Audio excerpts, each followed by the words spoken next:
আল্লাহর সাথে কথা বলেন। তার সাথে কথা বলেন, তাহলে আল্লাহর সাথে কথা বলতে হলে কি একটু দ্রুত করবো নাকি আস্তে ধীরে করতে হবে? আমাদের সমস্ত কাজ তো দ্রুত,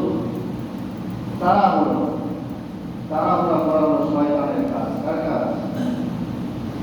নবীজি হাদিসের ভিতরে জানিয়ে দিয়েছেন, বাজার হলো সবচেয়ে নিকৃষ্ট জায়গা, আর সবচেয়ে উত্তম জায়গার নাম হলো মসজিদ।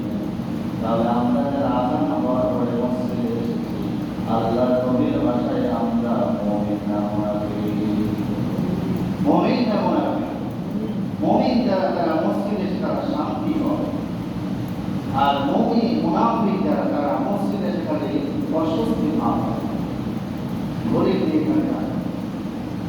যে আলোচনা শেষ হয়, ভোট বা একটা পার হয়ে যাবে, নামাজে দাঁড়ায় না, এমন মুসলে আসবে না।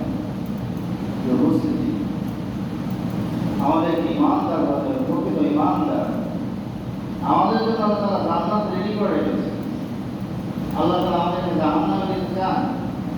আল্লাহ তাআলা তার বান্দাকে এত ভালোবাসেন, আল্লাহ তাআলা জাহান্নামে দিতে চান না। সেই আলোচনা অনেক লম্বা।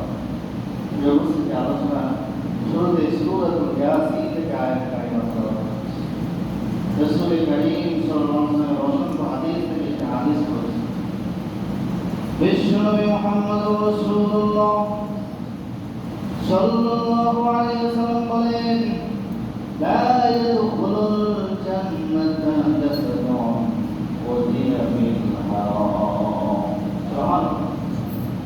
নবীজি বলেন, যে ব্যক্তি হারাম খেলো, হারামের সহযোগিতা করলো, আমাদের দেশে হারামের সহযোগিতা করে হাদিসের ভিতরে আসছে, যে ব্যক্তি সুদখোর, শুধু কি সুদ করে জাহান্নামে যাবে? 4 শ্রেণী মানব জাহান্নামে যাবে যারা সুদের সাথে জড়িত। সুদ যে খায়, যে ব্যক্তি সুদ খায়, আর যে ব্যক্তি সুদ দেয়, আর যে ব্যক্তি সুদের থাকে, দলিল লেখে না, আছে না? হ্যাঁ, এনজিও থেকে টাকা বলতেছে, ইসলাম একটা নিয়ে দেন, হ্যাঁ, কয়েকটা সাক্ষীও নিয়ে যান।